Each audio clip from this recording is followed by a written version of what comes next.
এই বর্তমানে আমি নাম উল্লেখ ছাড়াই বলছি, ভারতের এক বরেণ্য ব্যক্তিত্ব ফতোয়া দিয়েছেন ভারতের মুসলমানদের জন্য গরু কোরবানি করা জায়েজ নেই। কিসের জন্য জায়েজ নাই? কারণ শাসকের আইনের বিরোধিতা। আর এটা যদি করা হয় তাহলে এক ধর্মের লোকেরা মনে কষ্ট পায়। মন ভাঙা আর মসজিদ ভাঙা সমান। আমরা তো আমাদের ধর্ম অন্যদেরকে কষ্ট না দিয়েও মানতে পারি, তাহলে অন্যের মনে কষ্ট দিয়ে মানার দরকারটা কি? অথচ এই দাবিটা কি সত্য? এই দাবিটা কি সত্য? এই যুক্তি দিয়ে আজকে যদি নরেন্দ্র মোদীর সাথে একমত হতে পারে তারা, দুদিন পরের মোদী যে আসবে সেই দাজ্জাল, তার সঙ্গে একমত হতে বাধা কোথায়? বুঝেন আমারে? ইসলাম তো সব সমস্যা, সব জামানায় এক থাকবে, সব অঞ্চলে এক থাকবে। ইসলামের বৈশিষ্ট্যই এটা, যেখানে এসে বেদাত ধরা খায়, বেদাতের বৈশিষ্ট্য যুগে যুগে চেঞ্জ হয়, দরবারে দরবারে চেঞ্জ হয়, এলাকায় এলাকায় চেঞ্জ হয়, কিন্তু সুন্নার বৈশিষ্ট্য, তাওহীদের বৈশিষ্ট্য, শরিয়তের বৈশিষ্ট্য সেটা কখনোই চেঞ্জ হয় না। নবীর যুগেও যা, আবু বকরের যুগেও তা, হুসাইনের যুগেও যা, আবু হানিফার যুগেও তা, বুখারীর যুগেও যা, আর মুজাদ্দিদ আল ফিসানির যুগেও তা, শাহ ওলিউল্লাহর যুগেও যা, আহমদ শহীদ বেরলভীর যুগেও তা, এই জামানায় এসেও তা, কিয়ামত পর্যন্ত থেকে যাবে হুবহু তা।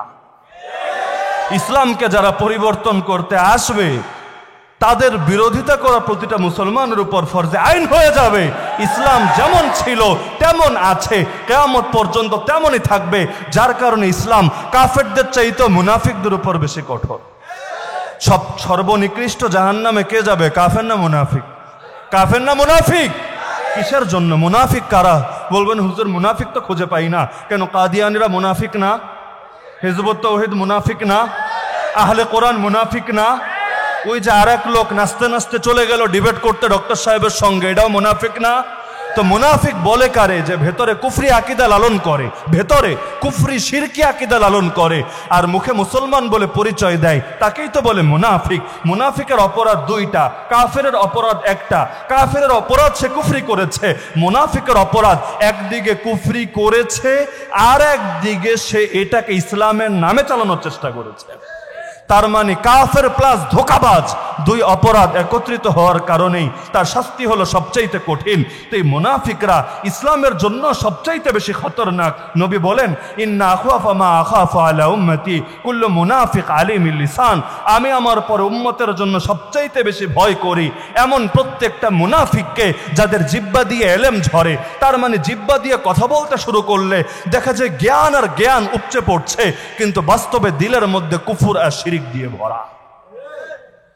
তো এখন এই জামানায় এসে দুনিয়ার কাফের মুশরিকরা আমাদের উপর সন্তুষ্ট হোক বা না হোক, আমাদের জন্য কি ইসলামকে বিকৃত করার সুযোগ আছে? সময়ের জাহেলিয়াতকে চ্যালেঞ্জ না করে চুপ করে বসে থাকার সুযোগ আছে? যদি নিজেদেরকে নবীর উম্মতি দাবি করতে চাই, নিজেদেরকে নবীর সাচ্চা আশেক এবং ওয়ারিস বলে পরিচয় দিতে চাই, আমাদেরকে যুগের প্রতিটা বাতিলকে খুঁজে খুঁজে চ্যালেঞ্জ করতে হবে। আপনি দেখেন কোরআনের মধ্যে সবচাইতে বেশি আলোচনা হয়েছে যেই নবীকে নিয়ে আর যেই তাগুতকে নিয়ে। সেই নবীর নাম হলো নবী মূসা, আর সেই তাগুতের নাম ফিরআউন। এই ফিরআউনকে নিয়ে আল্লাহ সবচাইতে বেশি কথা বললেন কেন? যত কথা আবু জাহালকে নিয়েও বলেননি, আবু লাহাবকে নিয়েও বলেননি। এত বেশি কথা ফিরআউনকে নিয়ে বললেন কেন? কোরআন তো রূপকথার গল্পের বই না, কোরআন তো ইতিহাসের বই না, কোরআন তো হেদায়েতের কিতাব। কোরআন তো শুধু নবীর যুগের জন্য না, কোরআন তো কিয়ামত পর্যন্ত সময়ের জন্য। তাহলে এতবার ফিরআউনের কথা বলা দরকারটা কি? দরকার শুধু এজন্য যে এক ফিরআউনের ইতিহাস তোমরা পড়ো, সেই ফিরআউনের বিরুদ্ধে নবী মূসার অবস্থান কি ছিল তোমরা ভালোভাবে বোঝো। আর তারপর মনে রেখো, এরকম এক ফিরআউন লোকান্তরে লক্ষ ফিরআউন আছে ঘরে ঘরে। কিয়ামত পর্যন্ত যত ফিরআউন আসবে, যুগের ফিরআউনদের বিরুদ্ধে তোমাদেরকে যুগের মূসা হয়ে আসা হাতে নিয়ে ময়দানে অবতীর্ণ হতে হবে। আপনি বলবেন কেন? আরো তো অনেক বাতিল ছিল, ফিরআউনটা হাইলাইট কেন করলো? এটার কারণও নবী বলে দিয়েছেন, লাতাত্তাবিউন্না সানানা মান কানা ক্বাবলাকুম শিবরান বিশিবরিন ওয়া যিরাআন বিযিরাইন হাত্তা লাউ দাখালু জুহরা দাব্বিন লাতাবিয়াতুমু। তোমরা তোমাদের পূর্ববর্তীদের অনুসরণ করবা প্রতিটা পদে পদে, খাপে খাপে। এমনকি ওরা যদি কোনোদিন গিয়ে গুইসাপের গর্তে ঢুকে থাকে, আরে মানুষের পক্ষে সম্ভব গুইসাপের গর্তে ঢোকা, তবুও যদি ওরা কোনোদিন গুইসাপের গর্তেও গিয়ে ঢুকে থাকে, তোমরা অবশ্যই অবশ্যই গুইসাপের গর্তে গিয়ে ঢুকবা। তার মানে কি? সাহাবীরা জিজ্ঞেস করলো, নবী কাদের কথা বলছেন? অতীতে তো অনেক জাতি ছিল। কোন অতীত জাতির কথা বলছেন? আল ইয়াহুদ ওয়ান নাসারা।